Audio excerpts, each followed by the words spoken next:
welcome to Civic Space TV's in Uganda Diaspora Show. My name is Lynn Komugisha. We're glad to have you today for yet another episode. It's good to see you, Milton Allimadi, our usual partner in crime. I see we have Okot. Okot, I'm glad to see you. I don't know if that's the way you pronounce your name. If you don't mind, kindly pronounce your name and tell us who you are.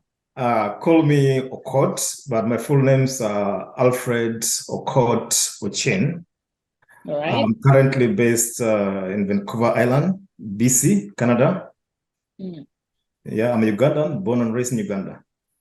Right. Yeah, thank you. Great to have you. Good to have you. And Miriam as well, our usual partner in crime. It's good to have you. There's quite a lot going on, and you can join more of our conversations on our social media platforms. Go to Civic Space TV on YouTube, Civic Space TV on Twitter, now X, and Facebook and Instagram and elsewhere. And there's so much that you find out there. But now, let me just, before I could ask you what has been making headlines your side, a quick run through what is making headlines here in Uganda.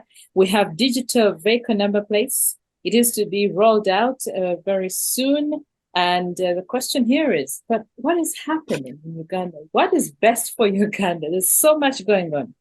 The other day, if not last week, 300 members of parliament attended the Speaker of Parliament's event, and she hosted them in her country home.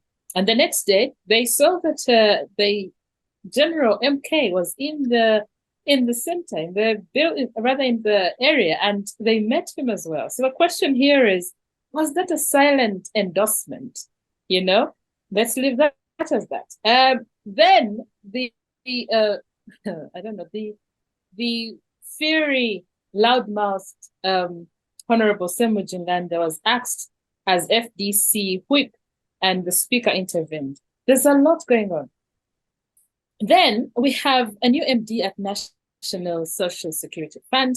The president recently issued an import restriction, including a restriction in importation of second-hand clothes. There's a lot going on. Then we had the BRICS summit the other day. We are going to delve into that. Certainly, the World Bank suspended. There's a whole lot. So I'm just briefly, bringing us up to speed. I know you probably have more interesting stories that happened throughout the week. So I'll begin with your quarter and your guest on the show. What made headlines for you this week? Thank you. I always do, follow, very keenly Uganda, the news, and East Africa in general. And I must say, even next door to Kenya, I do follow. But what caught my attention in Uganda, of course, and around the region, the BRICS kind of summit that just ended in South Africa, that caught my attention. Then, of course, also locally in Uganda, I've seen lots of frictions among the various opposition parties. There's some tension in FDC, DP dysfunctional, UPC is gone, NOOP is just not, spreading its wings, so that's expected. So, I've been following all the debates and what's going on. And then, of course, a few weeks ago, in May or a few months ago, the controversial legislation that was, passed in Parliament. So lots to talk about. Okay, that's you. Milton, I'm sure you have a lot that has been going on. Please do share with us. Well, here, of course, as you know, in the United States, Trump surrendering to the authorities in Georgia, which, of course, is interest not only to the United States, but globally as well, because it shows that if in the most economically and militarily powerful country in the world, a former president is subjected to the rule of law as well, I think that sends a positive signal all over the world, that citizens of every country should demand that nobody should be above the law. So that to me is the good message that he had to submit. He had to take a photograph like a common alleged criminal. And then, of course, his trial will begin, presumably before the presidential election. And now all the conversation is centered around whether, if convicted, and if he goes on to win the election, whether he will be able to serve as president of the United States while he is in prison. So that has caught the attention of many people in the United States and around the world as well. Okay, Miriam, over to you. What is making headlines for you? What made headlines this week? We are going through a heat wave, and every year it gets more worse. Yes. The temperature, the climate change. We have fires. The fire in Hawaii, which was very devastating, and so many people lost their lives. Was involved in some fundraising for them, but it's really heartbreaking. But the saddest part is that as we are busy destroying our environment, so many people who are responsible still don't care, or maybe they don't understand what is going on, or they don't care. But it's getting worse and worse, and we take ourselves to be civilized creatures, or maybe civilized version of human beings, but what are we doing to ourselves?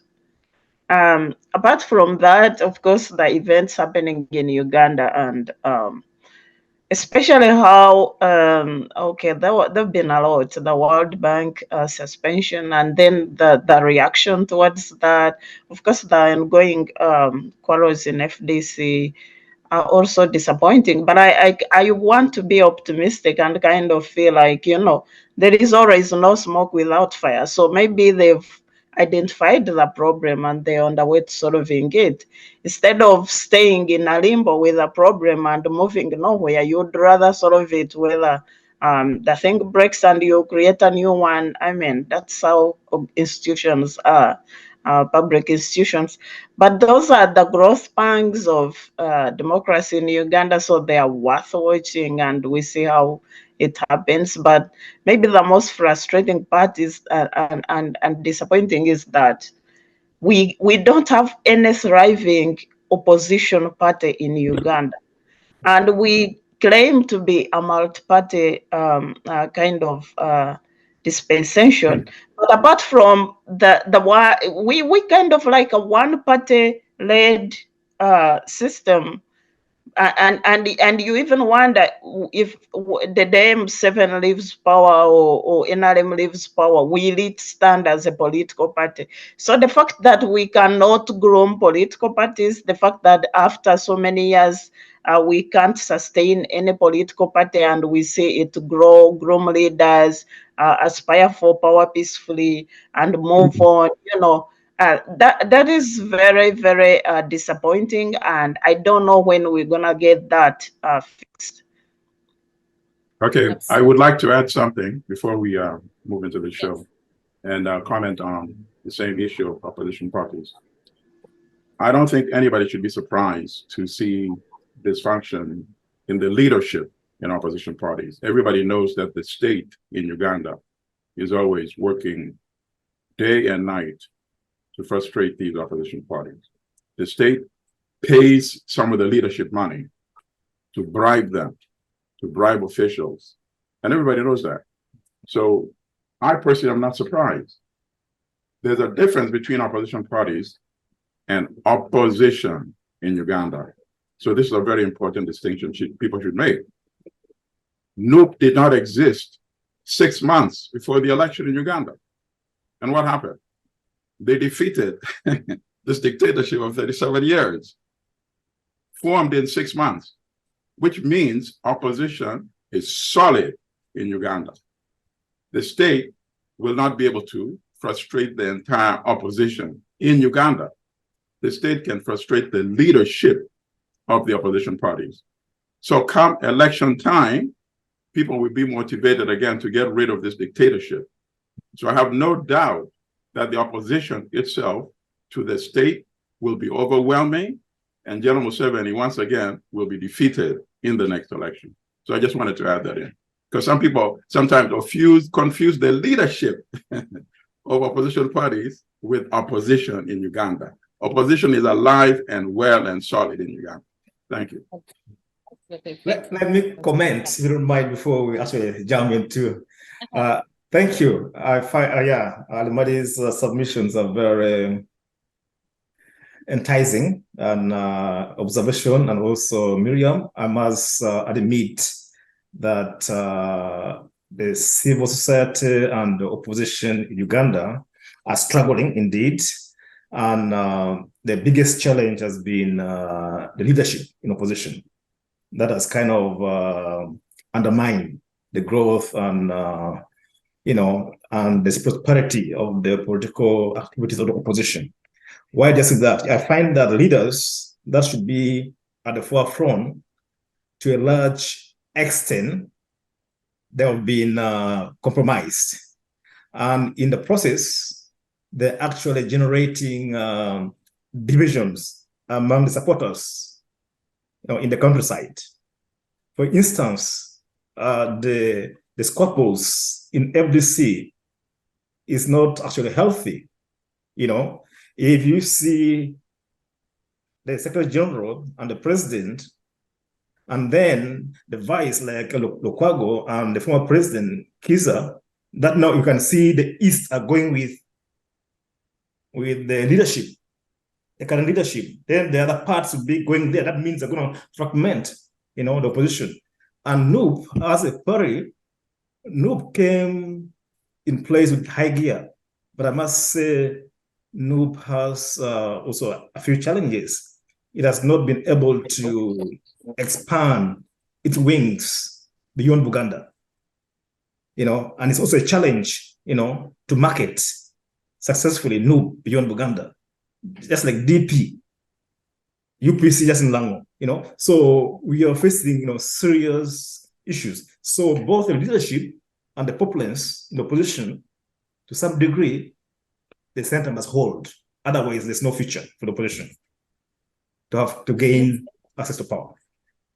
Right, I quite agree with both of you, because if I remember correctly, the NRM party's aim was to say that by the year after the 2021 general elections, it said there was never going to be opposition parties. And here we are. I think it is living up to its word as we head into the 2026 general elections. But aside from that, we are looking today in particular at the impact of the BRICS on Africa in general, and also looking at the World Bank suspension of loans to Uganda. Now, if we could start with the latter, we see that the World Bank announced recently that it is holding its loans to Uganda by the controversial anti-LGBTQ law.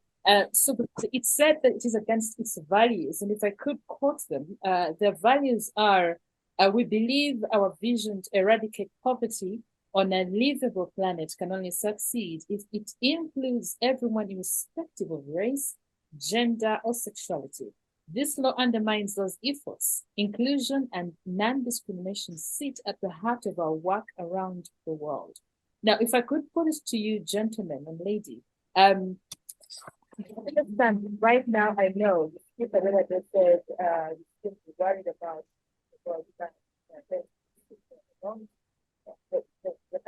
You're breaking up a little.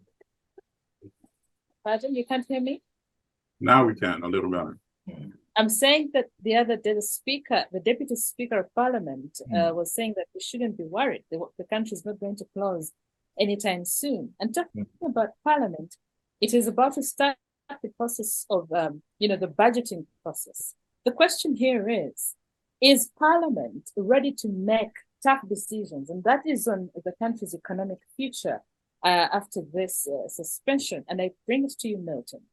We know that our country has been extremely, it does not know what it means to be frugal in spending. We have a bloated government, we have a bloated administration. So the question here is, where are we headed next with this suspension? Okay, well, unfortunately, when you have a neo-colonial state like Uganda, which is typical of many of the African neo-colonial states, that rely on a substantial part of their budget to be financed by external sources, this is a question of the neo-colonial state shooting itself on the foot. You know that your government is 40% at least, if not more, financed by external sources. Now let's say you, Lynn, you're responsible for financing 40% of my groceries. Am I going to start insulting you and do the things that I know you don't like? Just think about that. It's just common sense, right? You don't bite the hand that feeds you. Absolutely, without a doubt. But this dictator is always playing with fire, correct? Because that's how he thrives. When you're bankrupt of any other ideas, countries like Ghana are moving to middle income status. You've been claiming you're going to take Uganda to middle income. When you came to power, you denounced the leaders for not producing a needle. Now you've failed to produce a needle. And some people remember those things. So what do? You thrive on hate. General Museveni has a PhD in hate. He's a doctor of hate, correct? So in the past, it was dividing North versus South. But that is not working now because now he has committed atrocities in every part of Uganda. So now he's trying to Uganda versus the rest of the country. And I sincerely know that is not going to work because Ugandans are not that stupid. Ugandans see who can put something on the table. And you've had 37 years, you've not been able to deliver. But he thrives on hate. If it's not the Lord's Resistance Army, it is the ADF, correct? And every election cycle, he plays the gay card. He did it when Obama was president, and then he took it off the table, he reversed it. Maybe he intended to reverse it again. Some people are saying his advisor, one of his advisors, Andrew Mwenda, saying, let's play with it and let's have the court reverse it again like we did last time. So maybe this time the World Bank hit him first before he could do it, because there's been a lot of pressure on the World Bank. I personally have attended at least 10 protests over the last few years in front of the World Bank. So there's pressure on them even before he signed the LGBT law, because the World Bank had been contacting us and urging us to stop the protests. They don't like that kind of bringing publicity to what is going wrong in Uganda. So he goes ahead and he signs that law. 170 civic organizations wrote a letter to the new president, AJ Banga. And the list of these organizations are on the World Bank website from all over the world. So this is not only a Uganda issue now, this became an international issue. Organizations from Europe, from Asia, from South America, from Canada, from the United States, and of course, from Africa. The World Bank had no choice but to suspend these sums of money. And then in terms of what impact will it have, I think the behavior of the dictator and his spokespersons have made it clear that it's going to have severe behavior. Now, this is my fear, and this is what I lament. The ordinary people are the ones that suffer the most in these kind of consequences. Because first of all, he does not care about the ordinary people. We have been hearing that the money that the World Bank had been lending, a good part of it is being stolen anyway and being embezzled. That's why some people say, well, if the money was being embezzled anyway, maybe the ordinary people will not be losing out that much because they were not benefiting from it anyway. So that's another way to see it. But this is very substantial. When 40% of your money comes from outside, it's very significant. In fact, it's too much. And now here's the irony of it all. And then I'll close on this. When he signs the law, he says, oh, we don't care. We can go it alone, right? We can go it alone, so we don't care about the consequences, whether they suspend financial assistance, right? And then after they suspend it, now almost every day, the dictator is denouncing them as imperialist organizations. So he's begging for the imperialist organization to resume imperialism over Uganda. It does not get any better than this, you know? You accuse them of imperialism, and yet at the same time you're saying, oh, what you're doing is wrong. But that is the typical dictator Museveni that we've had for 37 years. Thank you. All right. I will come to you, Okot. Not so long ago, it's not the first time, by the way, the World Bank is withdrawing financing from Uganda. In 2014, it postponed a $19 million loan to Uganda's health system over human rights concerns. Now, the question here is, we know from history that our president has kept the dialogue and the dispute, channels open, because we know that oftentimes they have these encounters and then they come down and they sit down and have discussions, and eventually they're beneficial outcomes for both sides.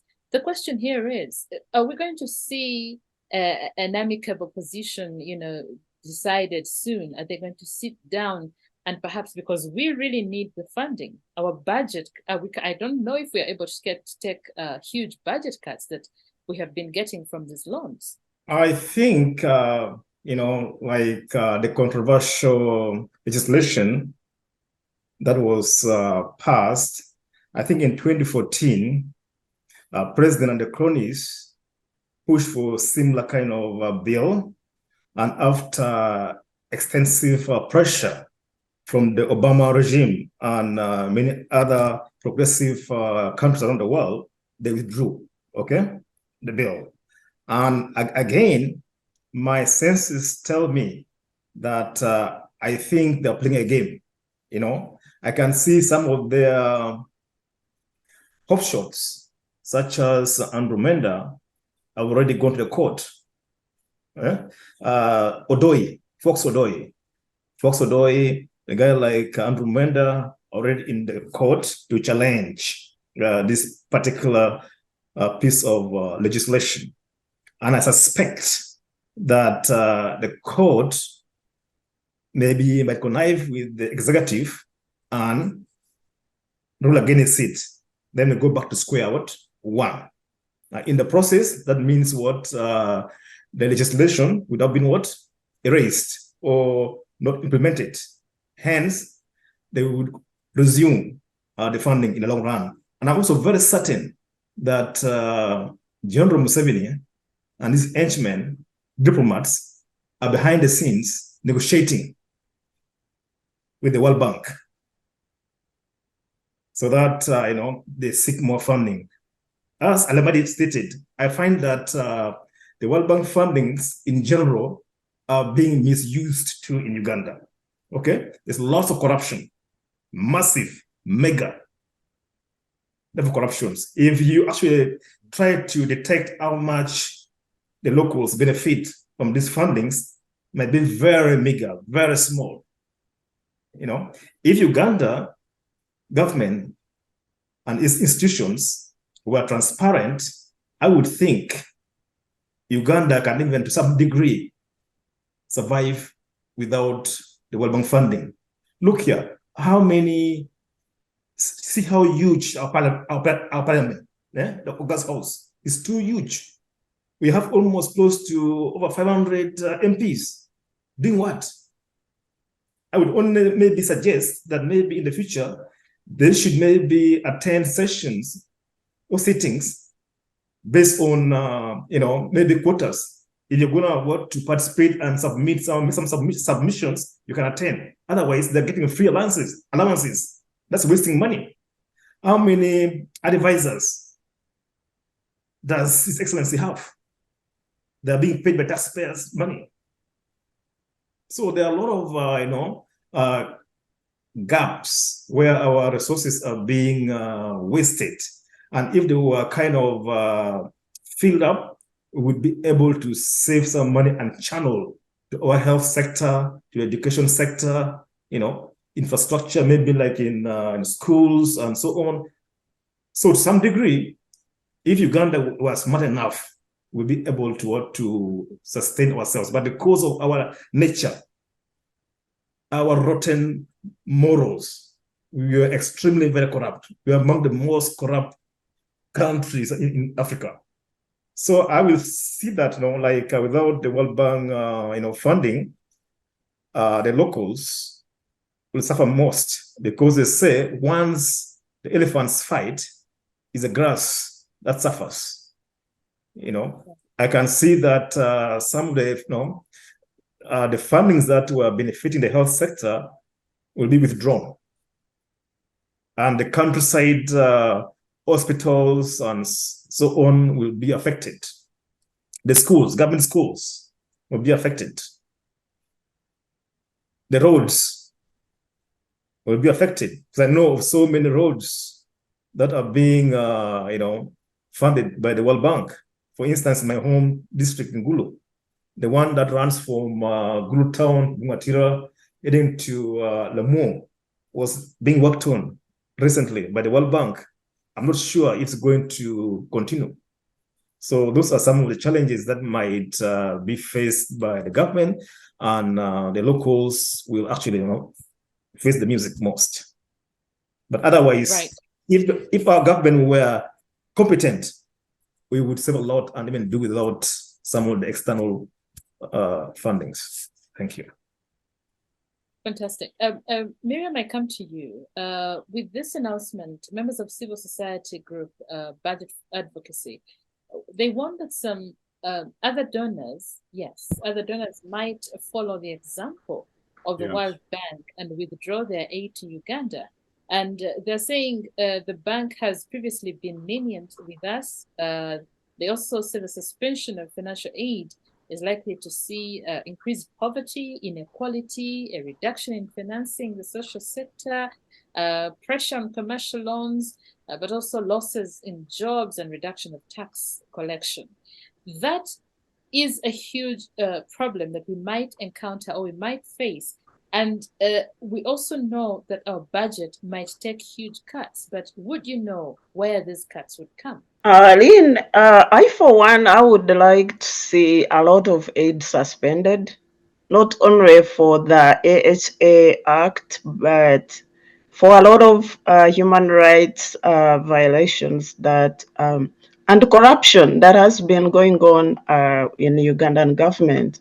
Right. I would like to see a lot of punitive measures, including sanctions on individuals who are responsible for torture and other excessive abuse of human rights. I would really like to see more, and the same applies for most of civil society activists, human rights defenders, not only in Uganda but worldwide. Actually, I'm frustrated by the slow way and selective way the World Bank applies its breaks in these issues, the selective way. If it's good to fight for the LGBTI community, it's nobody should be nobody's rights should be violated the same way their rights are violated in not in Uganda but in Africa.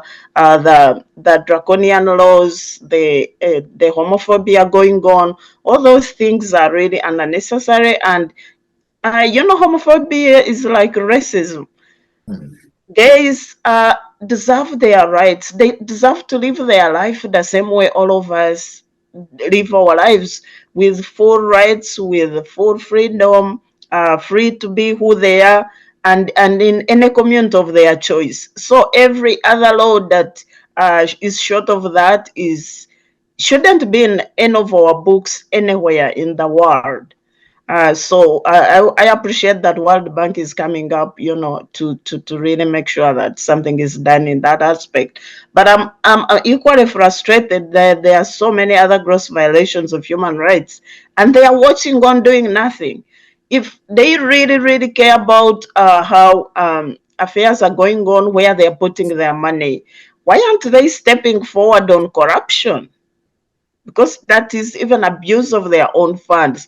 Why are they stepping forward and saying something on kidnaps, the torture of opposition leaders, all the gross violations that are been going on in Uganda ever since time memorial? I mean, I don't know when, but they've never said nothing. They just come in when the LGBTI community is affected.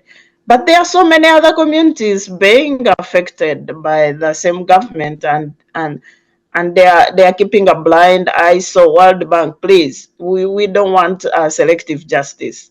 Let justice apply everywhere. We need human rights for everyone, but we appreciate that you are at least doing something against the violation of the LGBTI community. And the most thing that frustrates me, Lynn, is not even about the reaction of President Museveni and the playing around these political games with these laws and all, but the homophobic in our society. You should have seen how the parliament was really acting up towards this law. I mean, the only non-partisan, the only full quorum bill that has ever been passed in our sleeping parliament. And by everybody across board, all religions or political groups, and all for what? To victimize our innocent group of people. What a shame. That is what is annoying me. And it doesn't matter what World Bank does or doesn't do. That thing shouldn't be in our society. It's an embarrassment in this day and age to see that we can stand up to victimize an innocent group of community because they are different from us. Okay, I would like to add something to that, please, if Yes. it's okay, Lynn. Oh. First of all, we know why that is happening and why Parliament is celebrating that, because they know it's going to be seen around the world. So that's purely theatrics. That's just acting political. I doubt if they're at home watching TV, these same members of Parliament will be jumping up and down. Yeah, that's just part of the theatrics. People in Uganda really have always been live and let live. We know there are people in society that are different. People just, let them live their lives. It's only when the state mobilizes hatred toward them. And that's what I said earlier. This dictator has a PhD in hate.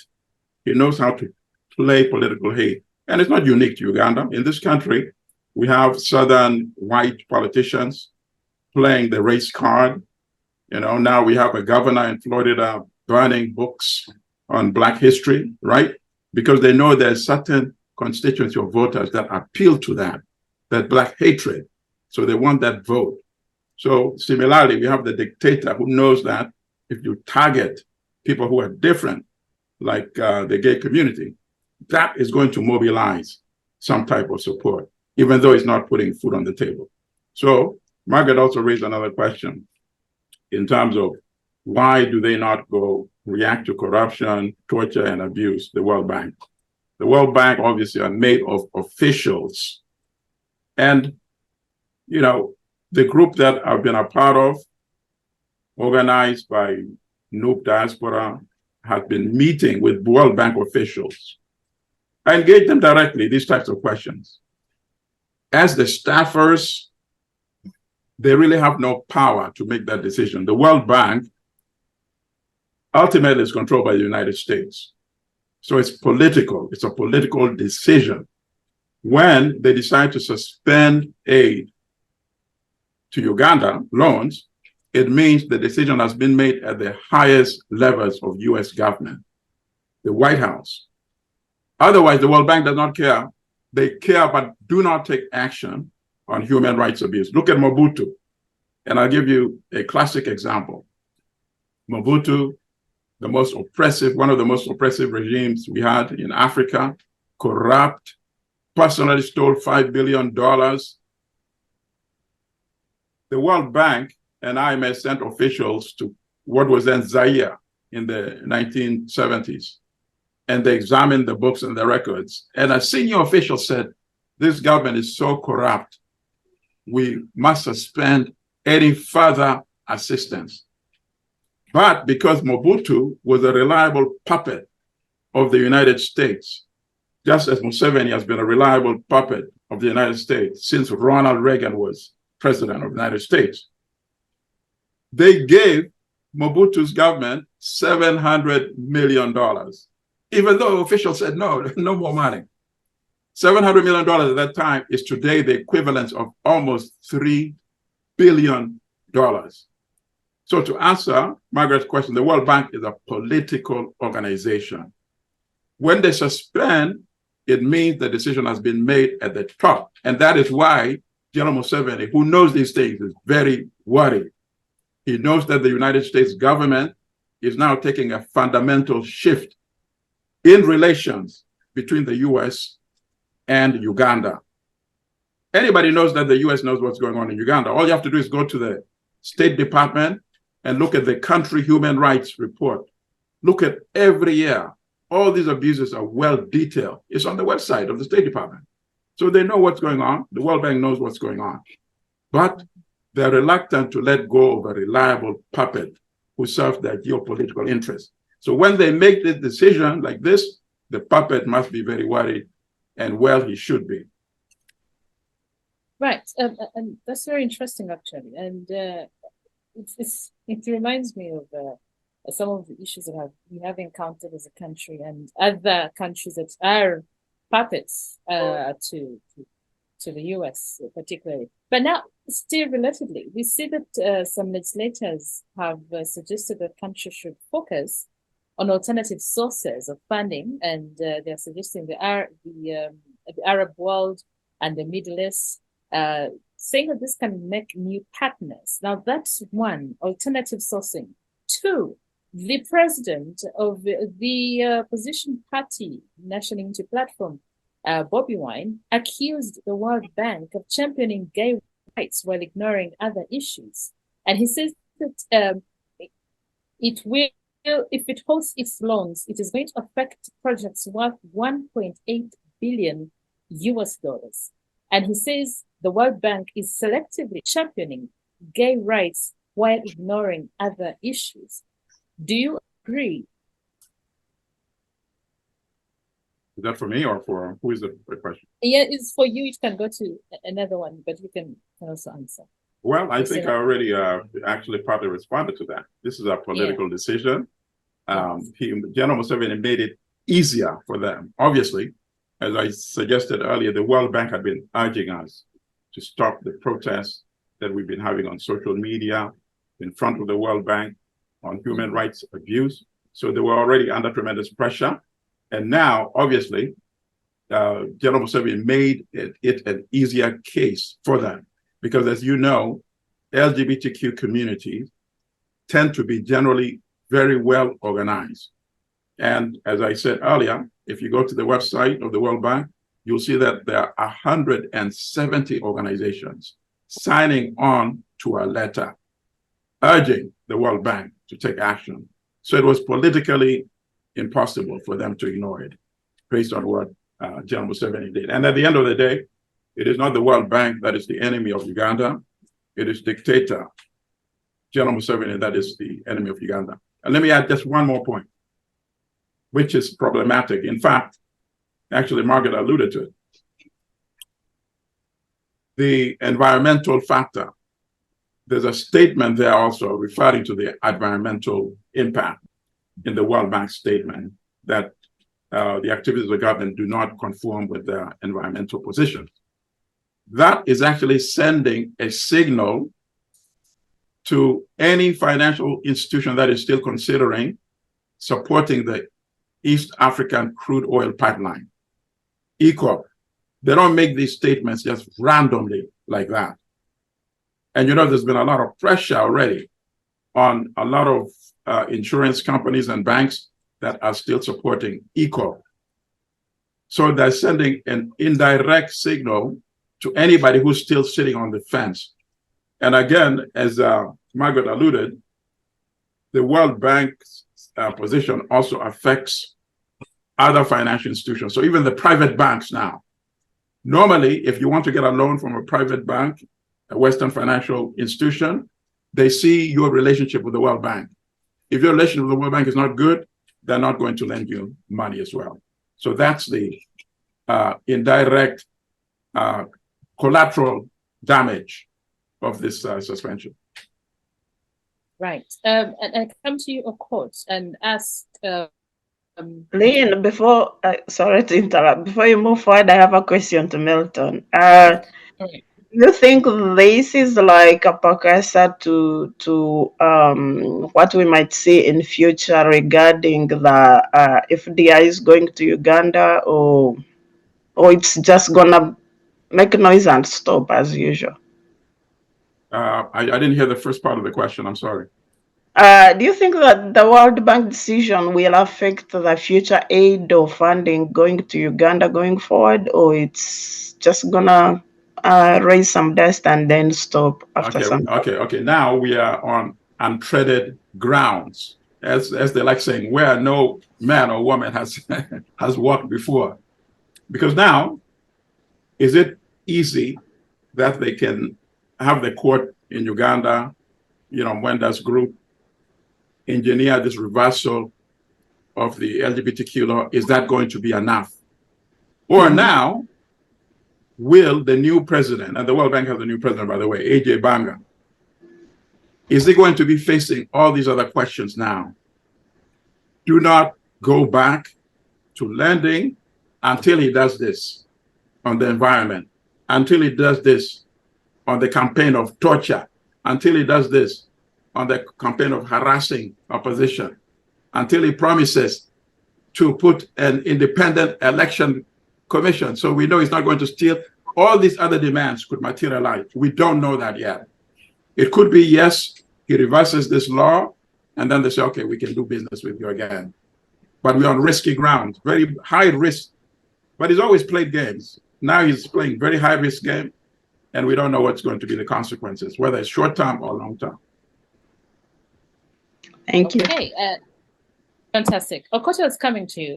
Yes. And I'm still about National Unity Platform President, that is Robert Chagulanyi. He was saying that the American government ought to change its policy towards Uganda and the Museveni regime, talking about the 2009 Kayumba riots, talking about the 2016 Kasese and the November 2020 riots, and says they're being selective in the way they issue sanctions and issue directives. So he is, from his standpoint, we know he has been a force on the international scene against the funding to Uganda. And now he comes, when the World Bank moves to cut funding to Uganda, he's saying, no, you shouldn't have done that. Is he not, misleading us? Thank you, and thanks for all your submissions and perspectives. I think that's a very good question. I think Chagulanyi here is being honest. He's just being honest, because I think our government in Uganda has tormented, Ugandans in multiple ways. This is not a new kind of hate kind of project that is being propagated by the government of Museveni.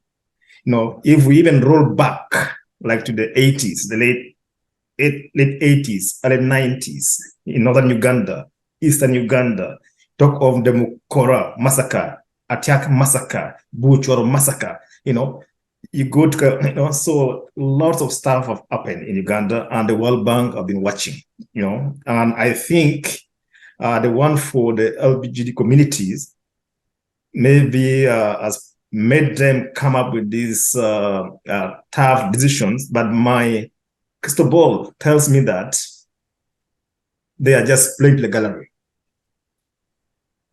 Okay? At the end of it, the political aspects will override all these issues. Why do I say this? Museveni's government is a very staunch ally of the NATO and the Western countries. And when now you see Museveni trying to go to Russia, trying to be close to Putin and Russia and China, is just trying to, to pull some strings. He's trying to hurt the NATO allies and the Western world. So that maybe they can pardon him here and there. So I strongly believe that in the long run, the World Bank and its other institutions, they will have an underground kind of underneath deals, and then through the cronies of Museveni in the court, they might dismiss that provision of the law. And then their kind of organic relationship would resume. Because not the first time, Museveni has done a lot of stuff to Ugandans. He has massacred Ugandans. The oppositions have been massacred. There's mega level of corruption in the country. They've been watching. The World Bank fundings have been misused on multiple occasions. They know very well. There's no any clear law about environmental conservation or protection. Is there on paper, but it's never implemented. NEMA is there just by name. The wetlands have been degraded. Yeah. The forests have been degraded. Even the waste management is wanting, even the cities. Local governments are wasting resources from the World Bank, and have never, kind of even acted. So, to some degree, I find Bobby Wine has a point here. Injustice is injustice. So the oppression of the opposition members should also be on top of the agenda before the World Bank. If the World Bank and its allies were genuine, I think they would have maybe even cut the aid and grants and donation to Uganda maybe 10 years ago, not just yesterday. Thank you. Right. Can I add something to that? Just quickly. Yes, Milton. I think Okot is 100% correct in terms of the desire to go back to business as usual. The World Bank, of course, as I gave the example of Mobutu, has been a good facilitator of US-Africa policy, which is, of course, to always work with reliable puppets. And Museveni is a 100% reliable puppet. Here's the only problem, though, that could risk this formula of rushing back to embrace the puppet, which I'm sure the United States would like to do, actually. The opposition to ECOP has generated a global movement focusing on Uganda. And even though ECOP, the global ECOP opposition is focused primarily on the environmental damages, while reading about Uganda, they're bound to also find out about the ongoing human rights abuses. So whether they like it or not, they become familiar with it. So now you have two major forces. There are 170 organizations that mobilize and put pressure on the World Bank, and you have the global opposition to ECOP. StopECOP.net is their campaign. And they already have 1 million people who have signed on to that campaign. So now you have the risk of having these two groups combining together and saying, let's make sure the World Bank does not resume business as usual. And when you say the World Bank, you're saying the US, of course, because the US, the World Bank is an arm of the US government. Yes. So you're basically saying the US, we don't want you to resume business as usual. So if this global opposition come together, then there's some risk. But otherwise, they would like to go back to business as usual, as Okot said. Absolutely. And as we wind up on this conversation, because I want us to talk about the most interesting one, BRICS. But as I want us to wind up on this, and I will perhaps indulge you all. So we are looking, okay, fine. Most of you, especially you, Miriam, you really said that you support the move by World Bank, and it's long overdue. But the question would be, what are the alternative financing sources for Uganda? Because definitely we are still a developing country, and it's not like we're going to survive on our own. We really need an extra hand or hands. And in your view, some members of parliament were suggesting the Arab world and the rest. But in your view, is it time for us to tap into the options at hand? Not under the current dictatorship. But go ahead, Okot. Miriam first. Thank you, Lynn. But what are the options? What do we have? Expensive loans from the Middle East and the Asian community. I mean, the alternatives are very limited and in between, and they are purely profit oriented.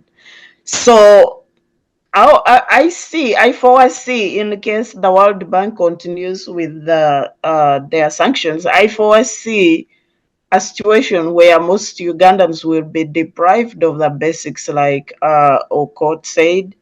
We will see a case where the few in the government are taking over the lion's share of the few resources we have, and then the striving, starving masses uh, trying to survive under the scarcity of resources, because World Bank was mostly funding developmental projects, was funding the public service, the health sector, the projects that go to the ordinary person.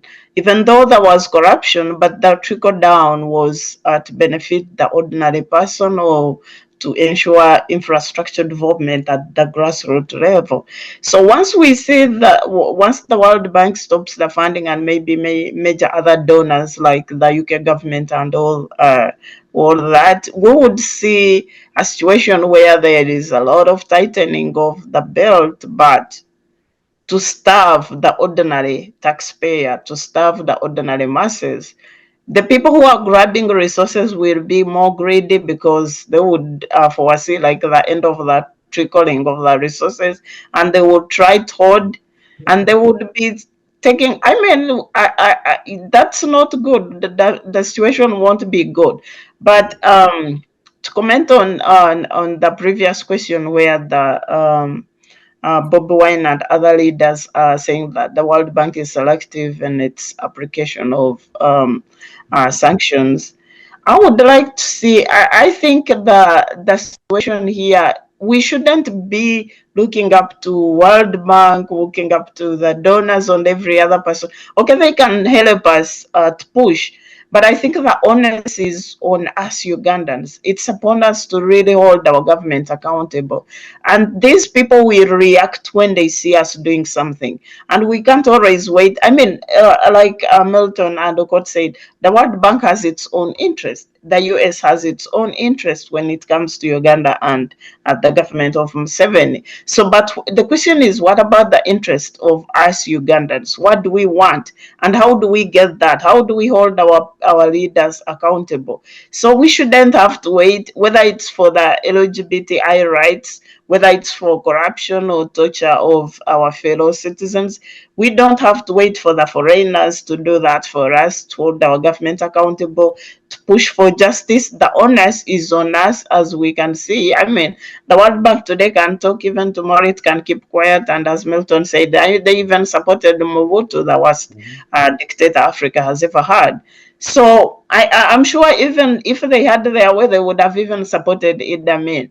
They don't care, as long as they have their interest covered. Right. They don't care about us. And it's upon us to care about our own interests. And the faster we wake up, the faster we really hold our leaders accountable. I know we are doing something, but is it enough? And what does it take to really be enough? Absolutely. Look, Yes, okay. go on. Go on. Thank you very much, Miriam, and thanks, Lynn, for giving me this chance to just add a little bit on what Miriam just stated. It's true, the aspect for Ugandans, owning up, to the struggle would be very beneficial and would make more sense. But from my observation, from a distance, and from also being once on the ground for some time, I think our people on the ground, to a large degree, have kind of surrendered. Have surrendered their faith, and the system has been, the body system in the country has been completely compromised. When there's anything like political, coming up, I can tell you, only a few can stand up and go to the street, to resist. Look next door to Kenya. Kenyans actually are very, very, daring and very exemplary. If they need something, they always get out there and get it. They go on the street, they demand, they stand up. Ugandans, I don't think we are quite there. We have been completely fragmented. Secondly, we have been also compromised. You know, you go for elections, you cannot even identify or elect competent leaders. You only elect leaders based on what, you know, their pockets. So the system, the energy system has completely shattered the culture, and Ugandans have just given up. Very few can dare stand up. So our biggest challenge right now is that I think our people are politically traumatized. Yeah, they've gone through a lot in the country. Yeah, Absolutely. thank you. Milton, do you have any reactions to that before? Oh, no, I agree totally. I mean, it's overwhelming when you have this destruction of the state delivering system. You know, look at the education system, look at the infrastructure, look at the hospitals. I mean, rather than deal with the problems, they try to block the story. The famous story was the hospital in Moroto, where dead bodies would lie on the bed for 3 years. The Monitor did that story. Now, if you go to the website of the Monitor, that story has been deleted. So the link takes you to now empty space. But the danger of this is that you're building up an explosive environment. A seemingly calm and docile people can only be pushed to the limit. This has been shown historically, where countries that had no tradition of erupting, people coming out on the streets, people came out on the streets. It happened. Even in Egypt under Mubarak, nobody ever believed that Egyptians in their tens of thousands would sometimes just erupt. They have reached their limit. So in Uganda, if you push people to the limit, Ugandans will shock you and they'll become very different people suddenly, just like it's happened in other countries around the world. And that is the danger. Right. Fantastic. And talking about worldwide events and talking about how we get, we were brought closer by lots of geopolitical happenings. The BRICS economic bloc ended a historic 3-day summit and the 15th of its kind in South Africa Friday. And they made, headlines. We know that the BRICS, as we speak, contributes about 32.1% global GDP as of 2023. And it is from the summit, before we can, preempt our conversation, it has invited several other nations to join the group. And so briefly, a few things came up. Iran, Saudi Arabia, and 4 other countries are set to join. We saw that China's president, Xi Jinping, missed, and that was very worrying for some people. Putin was absent for perhaps obvious reasons because he needed to. No, Xi was there. Xi was there. Sorry? The Chinese president was there. Oh, yes. Yes, yeah, he was there. Yes. Absolutely. Yes, he was. He showed. Then China and India pulled troops from disputed border. We know the issues surrounding China and India is one of the biggest challenges that the BRICS is facing currently. But the major question and the focus of our conversation today is what is the impact of BRICS on Africa, on the African continent? Because we realize that whereas they are being, advocating for the global south, it seems that the African continent is rather excited about the BRICS and a chance for them to run away from the West. I begin with you, Miriam. What do you make of the BRICS at this moment? 15th summit, the 15th summit since inception. Yeah, a multipolar world is really welcome. We've been suffering from dependence on the West, like the West overbearing on the South. So having another person coming up to balance the power is really a welcome situation. But the BRICS has been around for some time. They've done some good achievements. I remember the most outstanding, maybe we can credit Nelson Mandela, but it was partly the cooperation with the BRICS, India, and all that.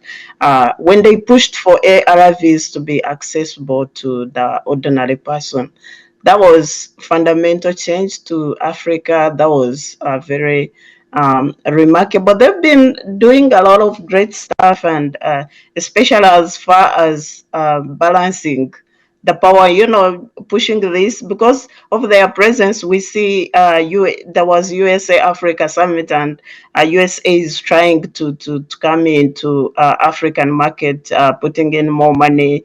We've seen a lot of relaxation on their strictness as far as access to their market is concerned.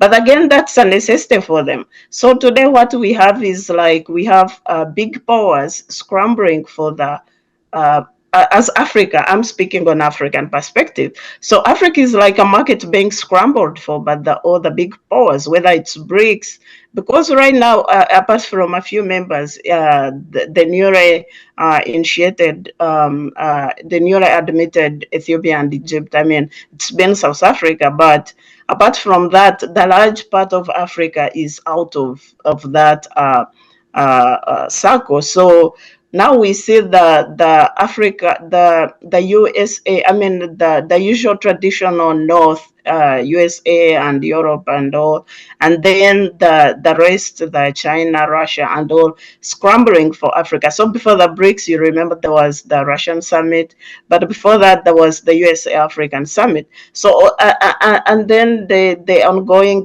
China Africa summits, which have been ongoing for some time now, and we have also seen change of policy in China African Summit, because now they are trying to really dig more into Africa. They are talking about technological transfer.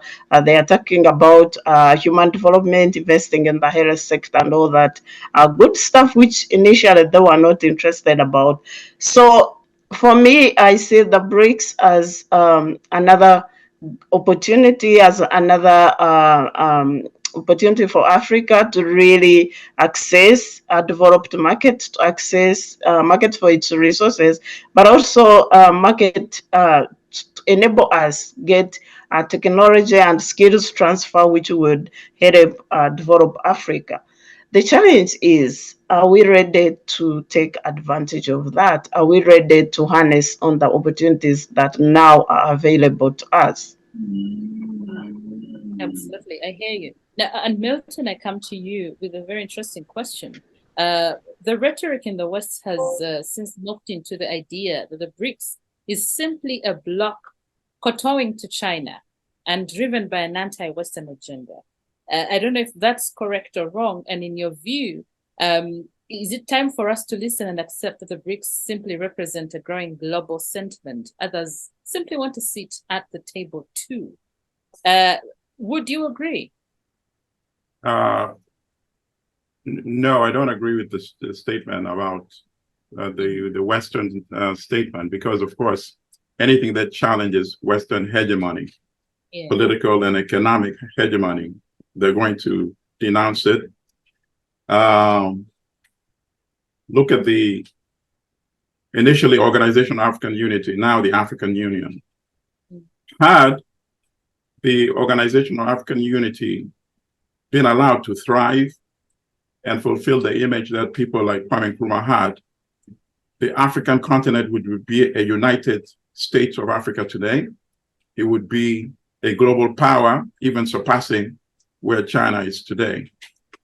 In 1960, the per capita GDP of Ghana was double that of China. Not a lot of people know this. China's was $90 per head. Ghana was over 180 per head.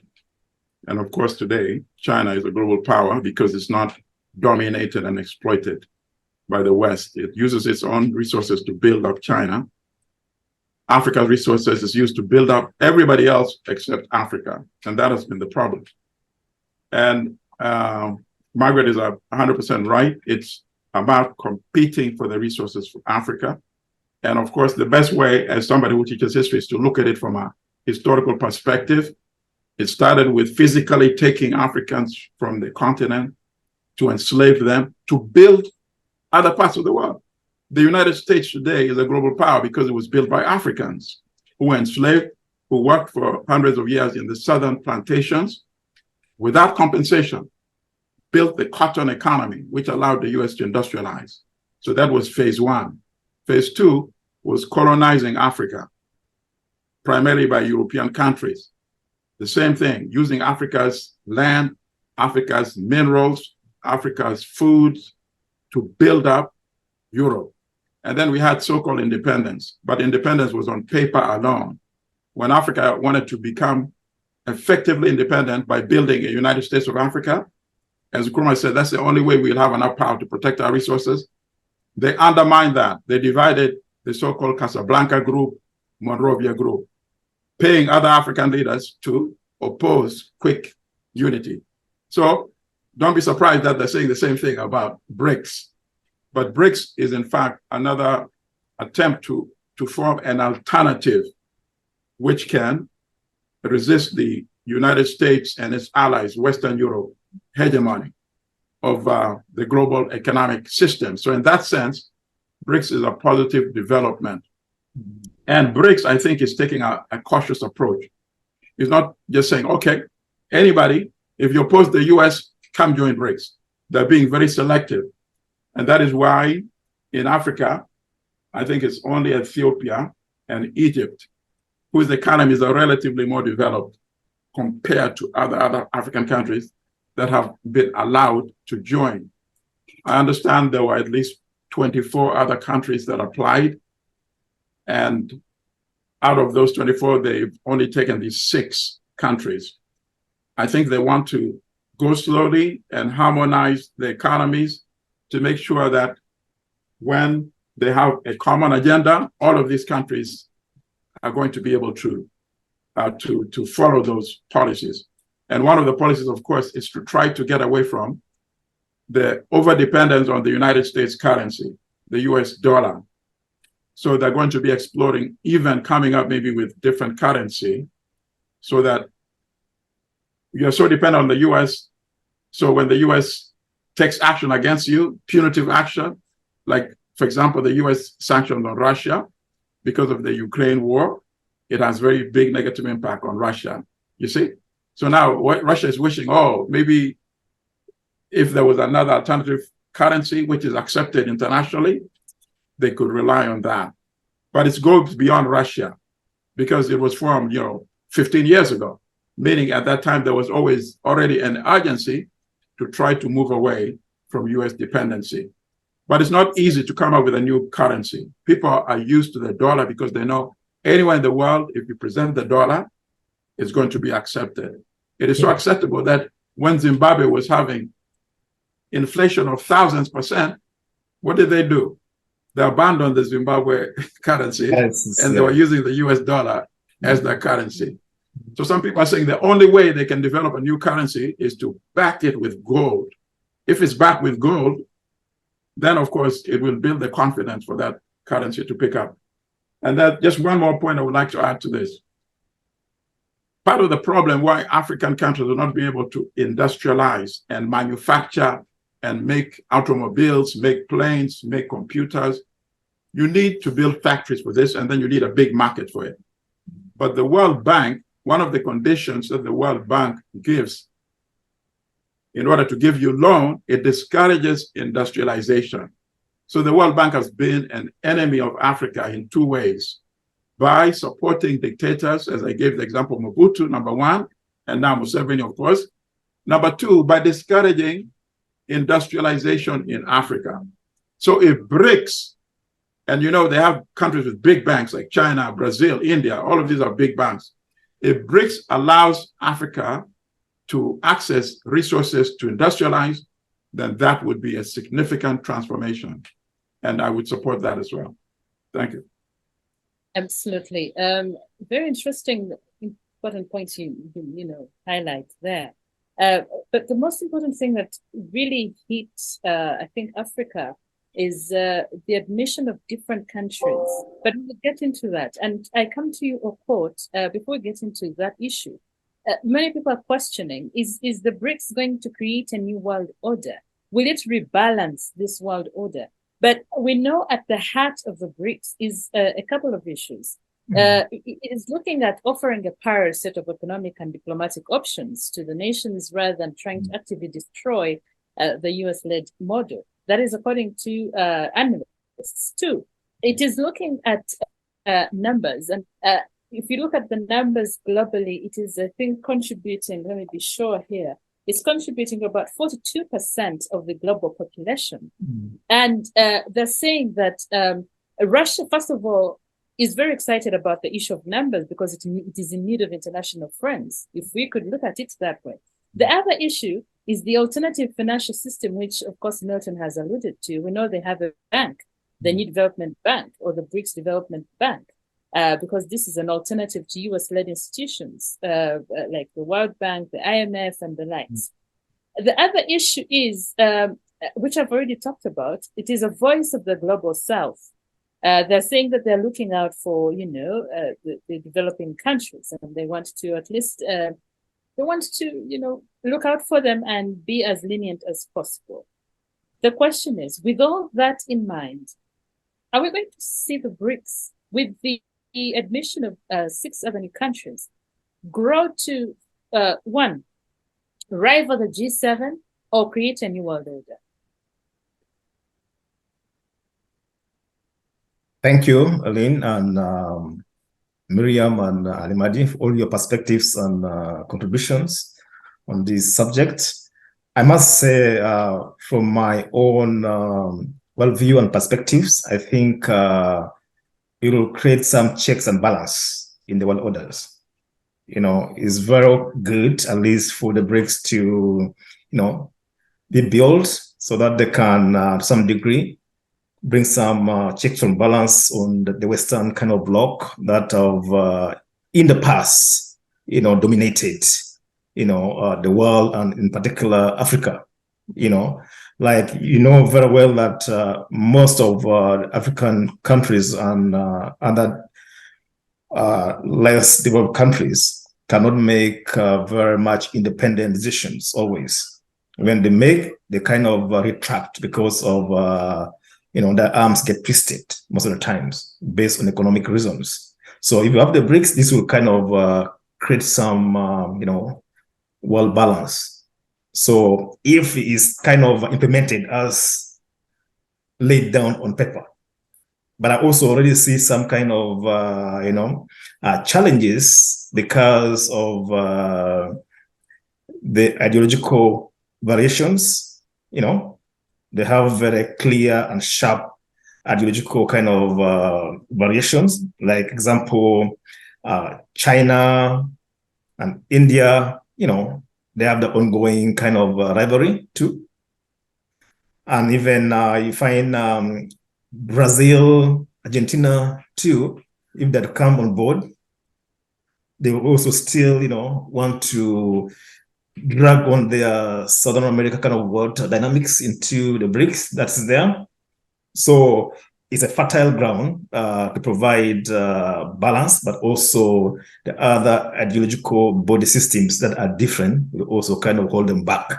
But I'm very optimistic that the BRICS will, project very progressive kind of, investments and developments from the socio-economic and maybe environmental aspects of things. Unfortunately, I find that they will not talk much about the political peace and human rights. It's missing.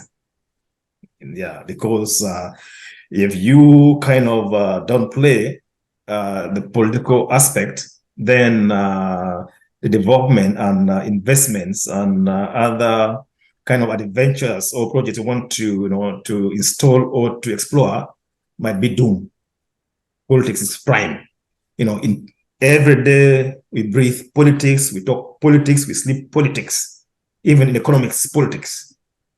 So that is missing. But I know that the cooperation is very good. As Ramaphosa said that, it will be the engine, it will bring also a win-win outcome, in the global kind of aspect of it. So I think it's a good idea, create some balance in the world order, but bring in checks and balance on, yeah.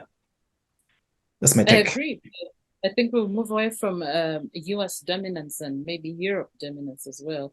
and maybe you have indeed the options, as they say, and I want to believe them. But when I come to you, Miriam, we know that even as the BRICS, grows in number and grows in all sorts of ways, we know there are cracks therein that they need to address. But as Africa and other nations, of course, get excited about this growing bloc, we know that there's geoeconomic, geostrategic, and geopolitical implications.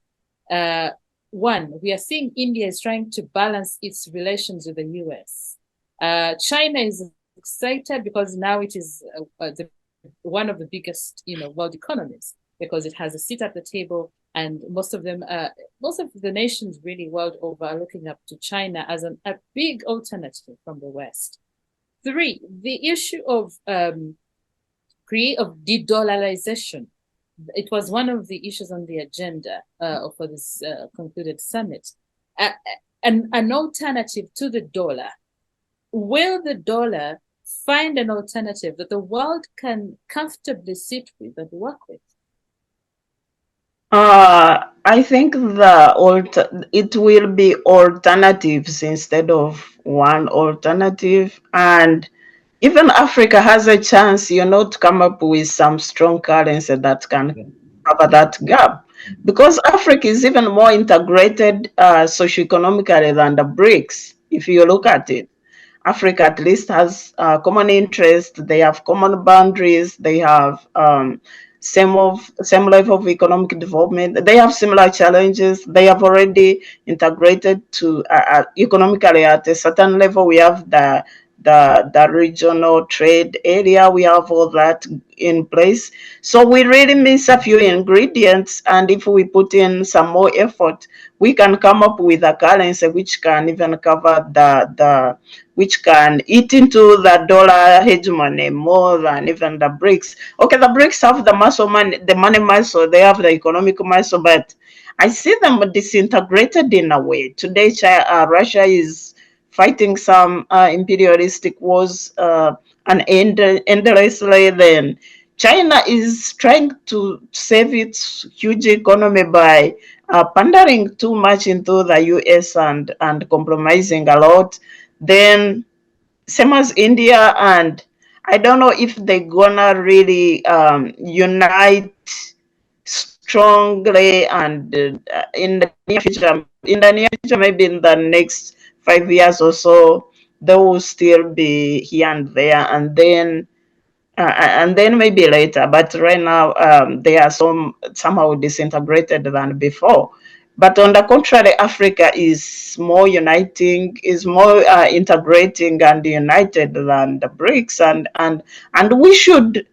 Whenever I see other people uniting and every other blocks building up, I'm like, what about us? And like Milton said, it's time really to unite Africa, and we have our own unique interests, which don't even compare with the rest.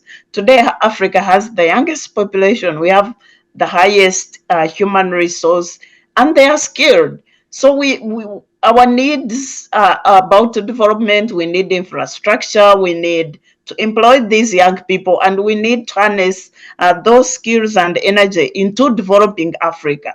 It's not about sending them abroad. It's not about sending them to other countries like China, maybe USA or whatever, to develop there. But they should be, Africa should be now interested into bringing developmental projects into Africa and employing their young people, harnessing that energy to set off the economic growth in Africa, and whichever country, whichever bloc brings that, and I think it's good for Africa, whether it's EU, whether it's China. But what we should be aware of, most importantly, is the imperialistic strings attached. Milton said the World Bank doesn't want development, and they don't want it for a reason, because they want resources from Africa, and they know that if Africa develops, that resource chain is gonna be blocked. So they and they are also competing with other countries. So they look at Africa as an area of competition with China, not for only the economic resources, but even for security. But what about us? What do we want? The other day there was a coup in Niger, but the biggest issue was US interest, France interest, and then you wonder, what about the interest of the Niger man and woman on the grassroots? What about them? What has uranium in Niger done for them? What has US military bases done for them? What has the French occupation of the Sahel got to do with them? And then those are the questions we should be asking ourselves as Africans. We should be, as we see other people uniting, we should be empowering ourselves. And if we are not empowered, like Milton said, these blocks are also looking for allies who have the economic muscle. So if we are not empowered, we can't even be attractive for trade deals. We can't be, we're gonna be still undermined whether we are doing contracts or whatever. And that's why China gives us those exorbitant interest loans, and they don't even, we don't have the bargaining power to really negotiate for better deals for our people. So it's time for us to, they said that the 21st century is for Africa, but how much have we done for Africa, and what's the way forward? Right, All right, indeed, so- that's the way forward. I'm reading here something very interesting on the new entrants in the BRICS, and there were quite a number of questions.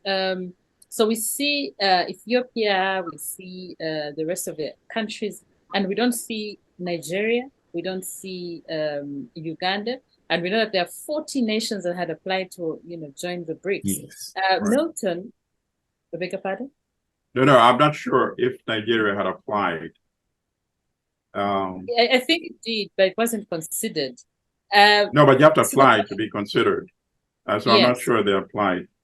But, So about 40 nations, mhm. world over, 40 nations applied. You're 40, And yeah. we- You're 40. Absolutely. Uganda would not qualify right now because of the economy. Milton will come to No. that. It's the economy, the size of the economy. Egypt has a huge economy. Ethiopia has a huge economy. The only other country that I think conceivably could have applied, qualified, would be Algeria and Nigeria. These are very large economies with large populations as well. You actually preempt my question, Milton, because I was going to ask that what is the significance of these African nations that were admitted, and how does this look on the African continent? Okay, so relatively, either countries that have a lot of resources in terms of capital, which is where it brings in a country like Iran, which also has a large population. The United Arab Emirates, they were also admitted. They have a lot of capital, petrodollars. And then it brings in size population, which brings in Ethiopia. And Ethiopia's economy is relatively developed compared to other African countries. The same thing with Egypt. And of course, Nigeria would be a good candidate as well. And I would expect Nigeria to be in the next set of countries that would be allowed to join, presumably if Nigeria applies. But I also wanted to add this to what Margaret had been saying, and this is the potential importance of BRICS. If BRICS can become a source of capital for industrialization, which the World Bank, of course, is not, then BRICS, of course, would be a very positive contribution to the global system to allow other regions that have not yet industrialized, which of course Africa is the primary region, to industrialize. So it would be a tremendous achievement if BRICS does that. In terms of the new currency, Margaret also discussed that, an African currency. Of course, one of the main reasons why Libya's Muammar Gaddafi was killed, it was not at all for the official reason that NATO and the United States claim, that he was killing his own citizens. Because otherwise, if that was the real factor, then Museveni should have been removed a long time ago. The danger was that Gaddafi was actually about to finance an African currency backed by Libyan gold. He had put aside $7 to $10 billion worth of Libyan gold. to finance a new African currency, which of course would have removed dependency from the euro, the franc, the British pound, and the United States dollars. And this is not just speculation. This was a memo which was leaked. It was part of correspondence between the French intelligence, and this memo was ultimately came in the possession of one of Hillary Clinton's top assistants, Sidney Blumenthal, and it's very public. The French were very determined to prevent Gaddafi from creating that currency because France relies on exploiting all of its former West African colonies to sustain its economic level today. And we are discussing that same thing today. The coup happened in Niger in July, I think it was July 26th. But the conversation right now is even beyond just the coup. The conversation today is focused on how France has been exploiting Niger and other West African countries. How is it possible that France and the EU countries, they get all their uranium from Niger, and all these countries are developed, and Niger is completely impoverished? France has been sucking uranium since 1958, since it developed that industry in Niger. Niger today remains with a per capita income of $500 or $600, while France is $40,000+ per capita income. So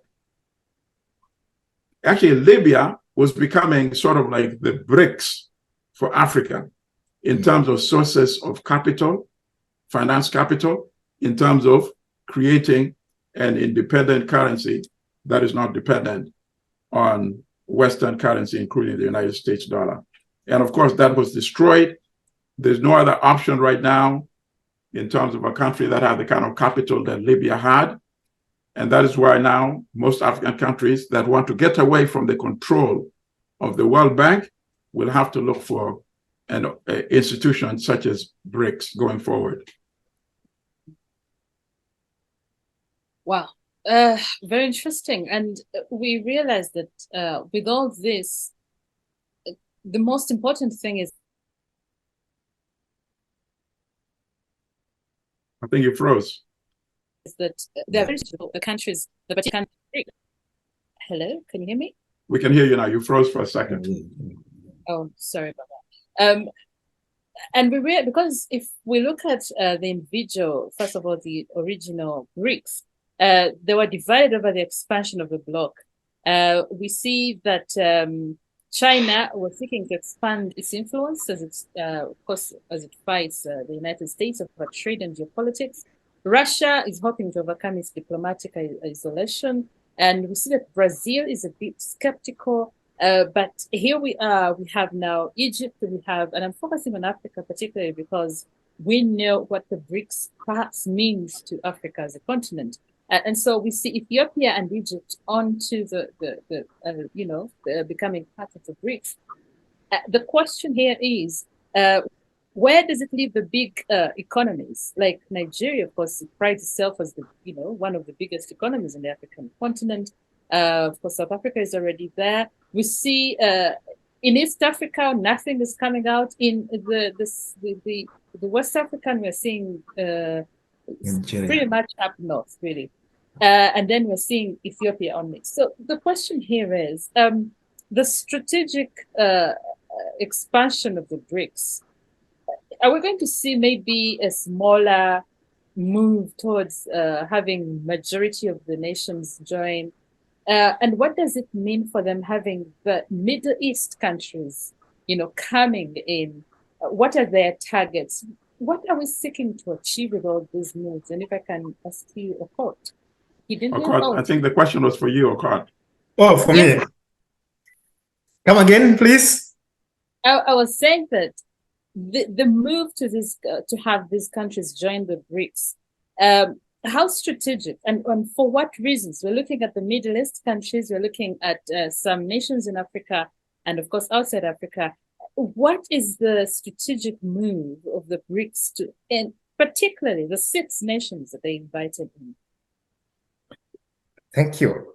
For instance, I think to bring on board the Middle East, like countries such as the UAE and the UAE on board and Saudi Arabia, it will actually help to expand the market base. That's one for the BRICS.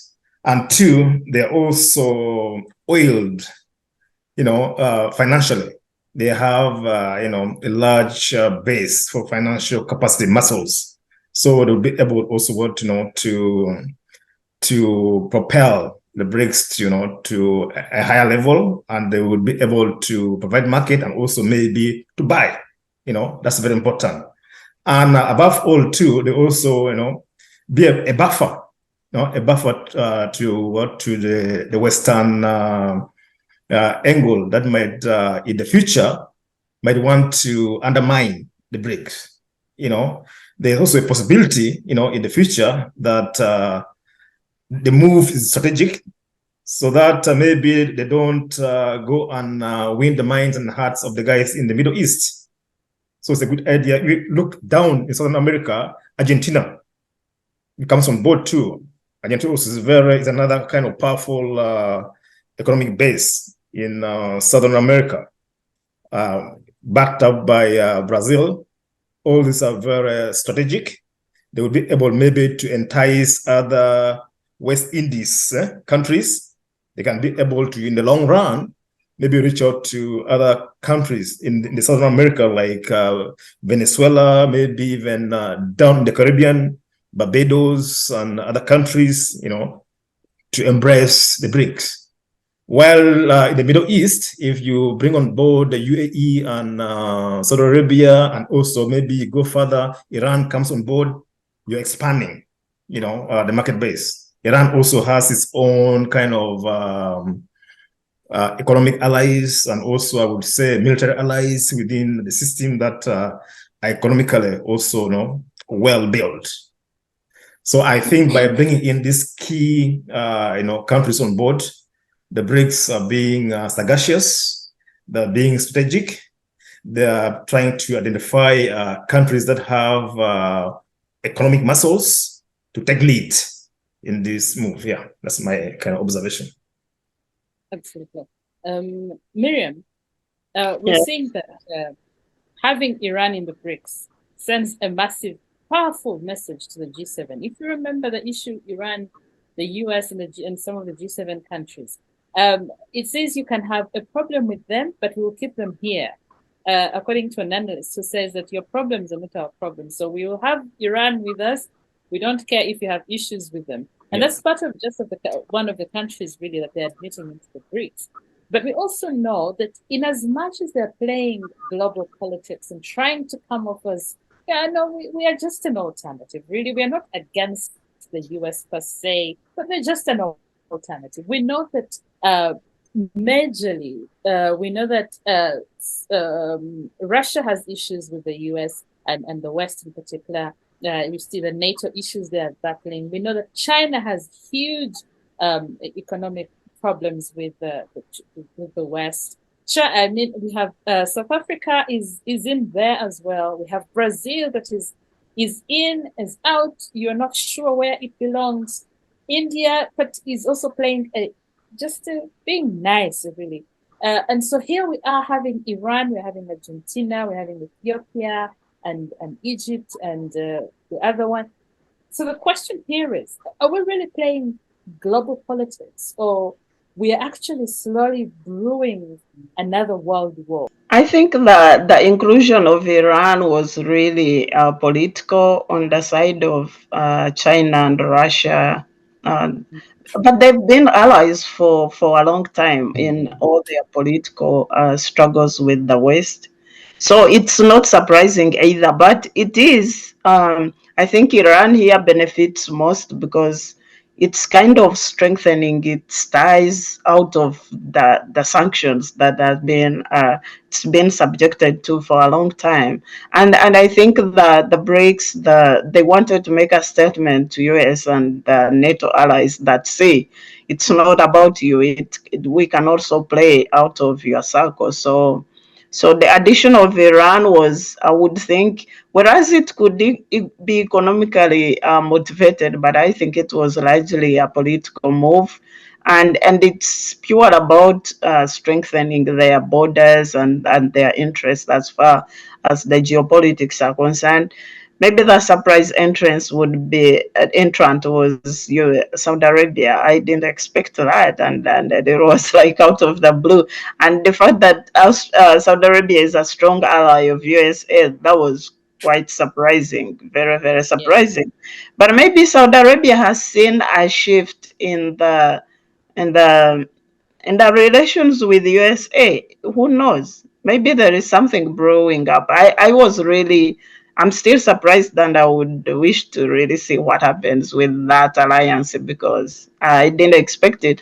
As for the Egypt and Ethiopia, of course, you would expect the BRICS to be reaching out to Africa. So the new entrants are not a surprise. They are one of the most stable African economies, and they are growing so fast and so good.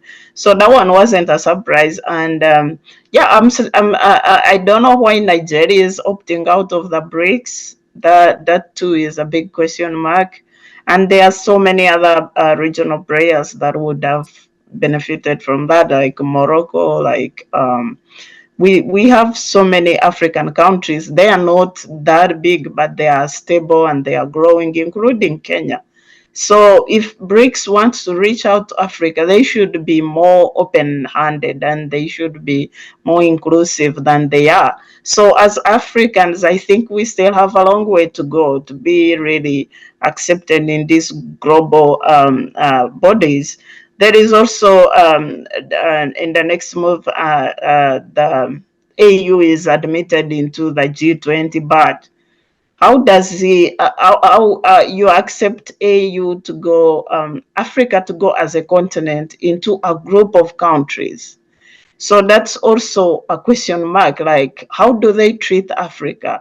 It's just like we are that poor neighbor who's been done charity here, I invited the last minute, and we are not given our due respect. So on behalf of Africa, I'm not happy about all that, and I wish we could do more for ourselves.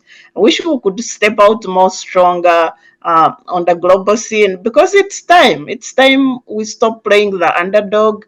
I think we have what it takes to really muscle it out, but our leaders, either they are not doing enough.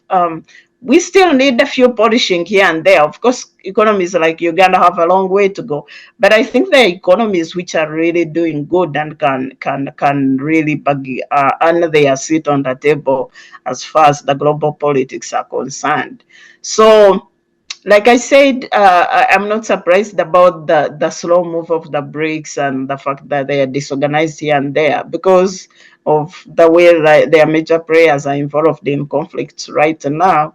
But in future, we expect the BRICS to really be more assertive, be more influential as far as the global South relations are concerned. So the BRICS, when it came around, it was like, that breath of fresh air, the fact that, okay, we also have our own. So the South Cooperation expects so much from the BRICS, including the membership. They should have reached far and wide by now, but they are moving slowly. And either it's because of their diverse interests, like, you see, each economy is struggling to survive. India, they have gone to the moon, but economically they are trying to reach out to USA a lot more than the BRICS membership. So that's still a challenge. And I think the growth of Africa will provide a bigger solution, will give more opportunities to the rest of the South, the third world community, to economically integrate. And even we can't have our own currencies, our own strong economic bases when we are weak economies, you need a strong economy to be able to stand out. And say, if there was a way to unite Egypt, Nigeria, South Africa, and other African giant economies and put them together and come up with strong policies, that integration would even be much stronger and more beneficial for Africa than even the BRICS they are today. But I think we still have some things we need still to fix and to get there. Right. You really mentioned something very huge. And I think our African nations need to look inside us. We need to, look deep inside us and reevaluate what we really want as nations. And this reminds me of the Africa Free Trade, the Free Africa Continental Free Trade Area.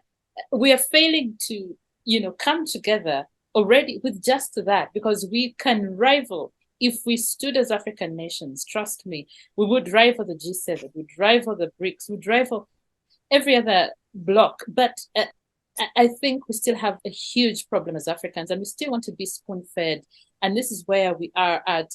And still with the BRICS, in as much as it is being nice to us, we are still being looked at as the lesser economies. And this is why they're considering some of them that have, perhaps made some strides.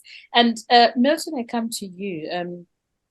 We are totally looking at this as something that seems like a perfect alternative to the West and American and European powers.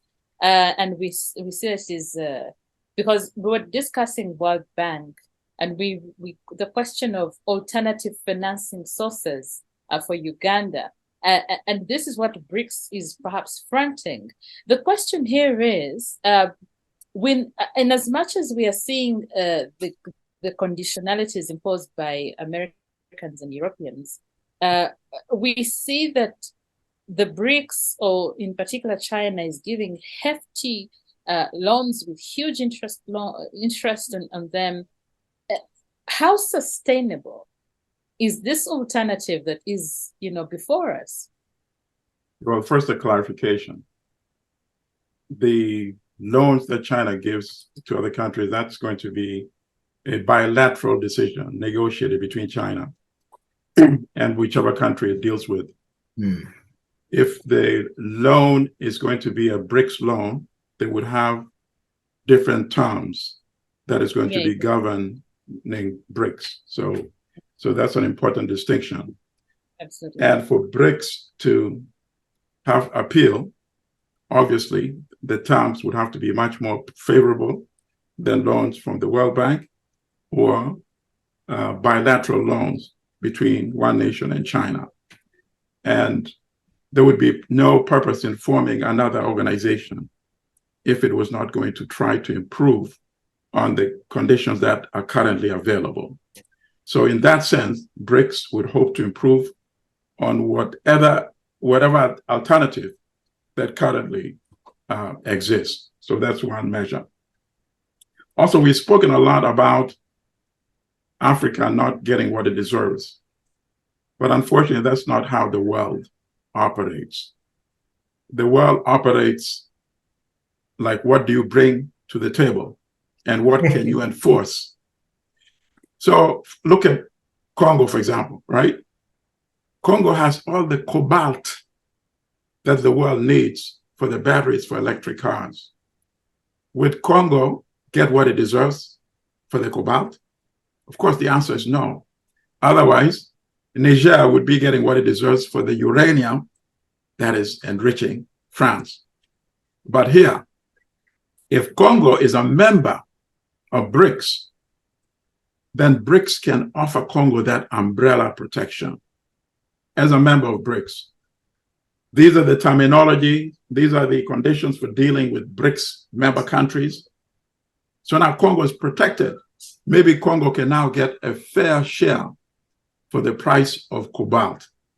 Obviously, I don't know if Congo, I think Congo did apply, but the politics has not been that stable. They have conflict in Eastern Congo. even though one could say, well, they had a major war in Ethiopia for 2 years, and it's not even ended completely yet.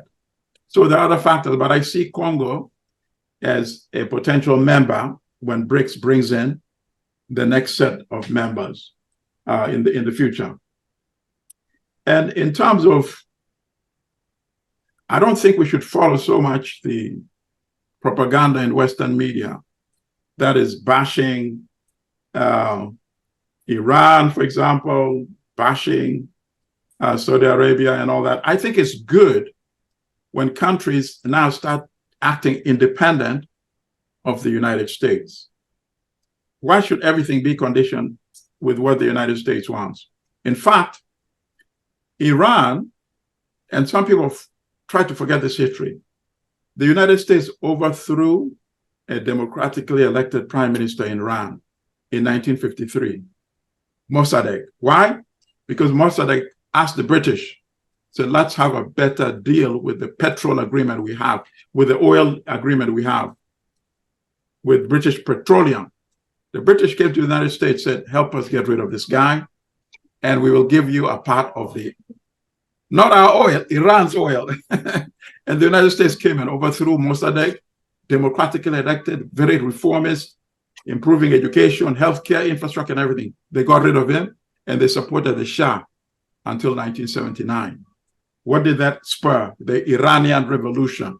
And now the US is trying to stand back and saying, oh, Iran is the bad guy. We had nothing to do with it. When you've been intrigued of Iran's government all these years. And let's look at the current sanctions on Iran. The Obama administration had a deal with Iran to lift the sanctions if Iran would slow down its nuclear program. They signed that agreement. Trump became president, he just tore up the agreement just like that. So you can't even rely on a power like the United States honoring agreement that it signed. So that's why obviously Iran would be very interested in trying to find alternatives such as BRICS.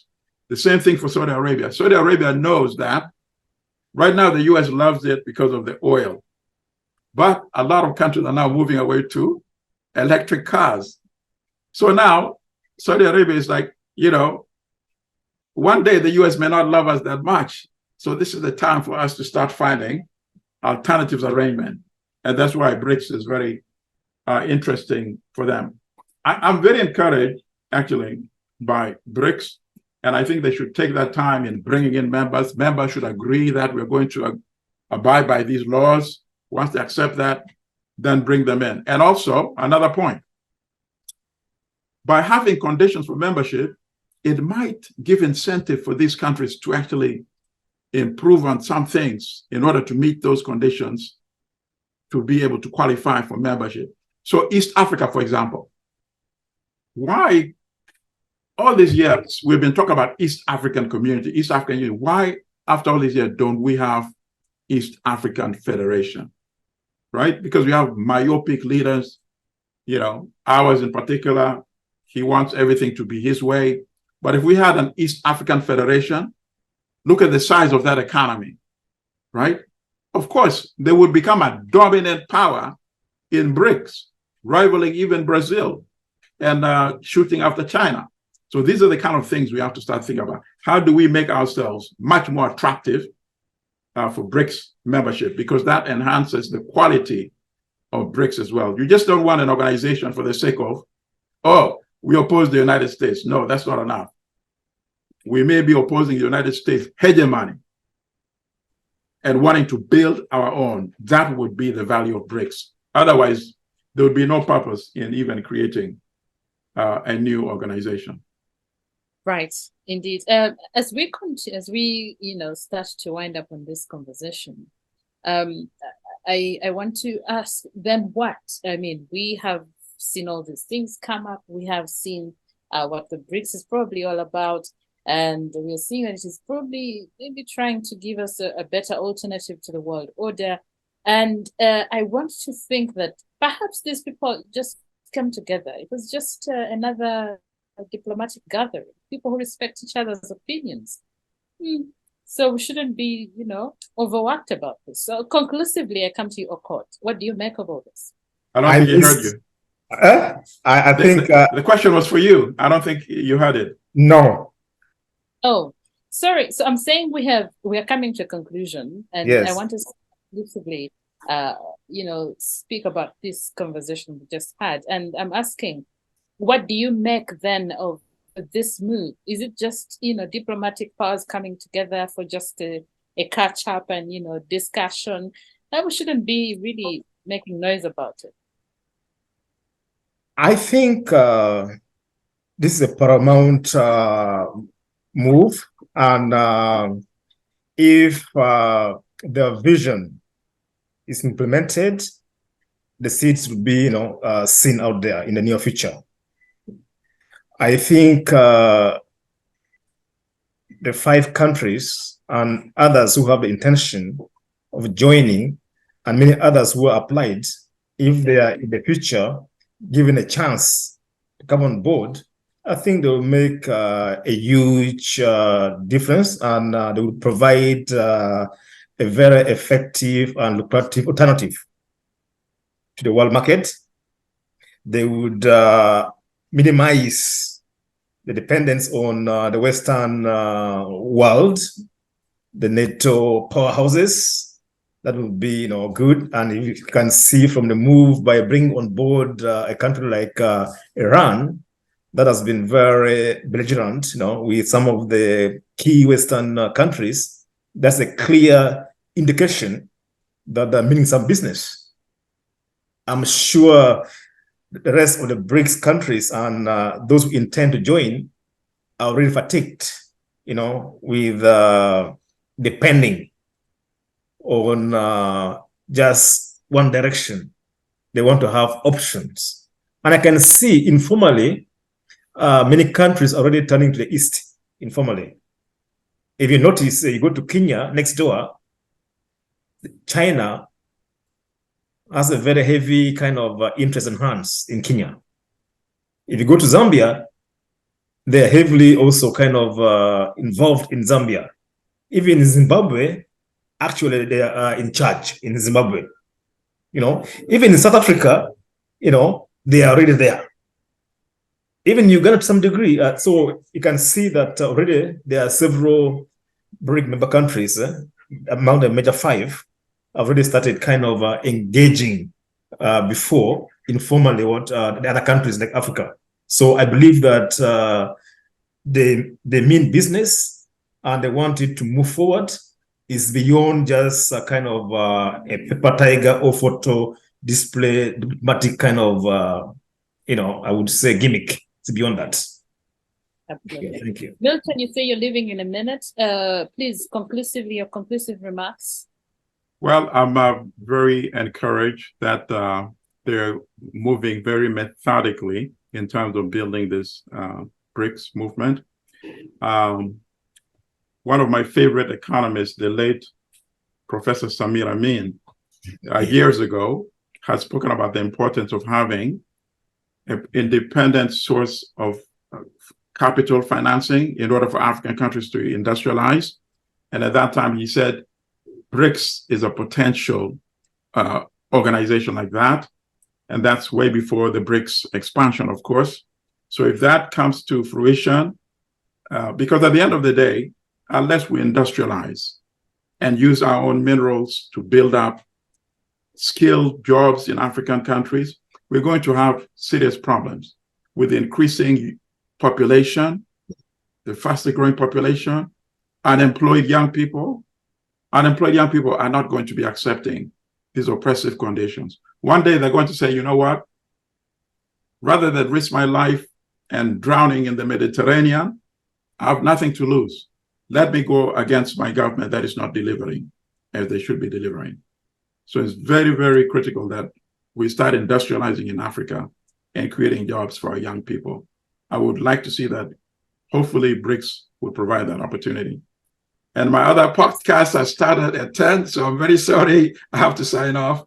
Thank you, comrades. All right. See you again. Thank soon. you. Thank you. Thank you Thank very you, much. Milton. Thank you. Okay. Thank And you. he actually alludes to something that the Chinese president said, that Africans were increasingly saying that they would rather his country should reduce on the infrastructure developments, but rather improve and increase industrialization on the continent. And I think that would be a very good move. So Miriam, in your conclusion. I think BRICS is a welcome development for Africa, an alternative market, alternative source of funding, an intervention, to break the monopoly of the West and their conditionalities.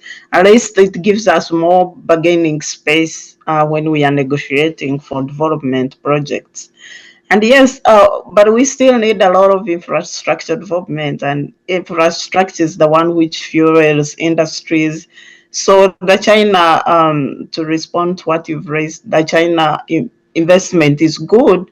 The only weakness is that we are not bargaining well for conducive conditions for Africa. Yeah, the interest rates are still so high for us, and the debt is big for younger African economies. If the debt is overwhelming, then it undermines the purpose. If the purpose was to develop, then you end up putting what would have been your capital into financing that debt. So that doesn't lead you anywhere.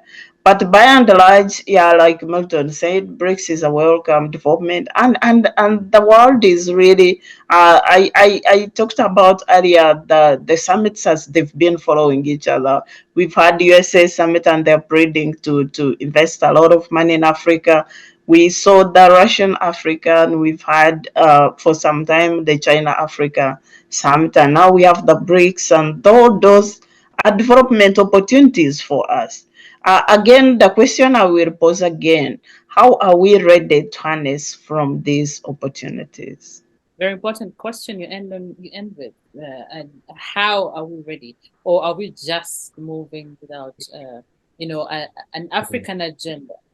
Well, with that, we come to the end of this conversation. Thank you, Milton. Thank you, Okot. Thank you, Miriam, for making time today for this interesting conversation on the impact of BRICS and, of course, the World Bank pulling out financing to Uganda.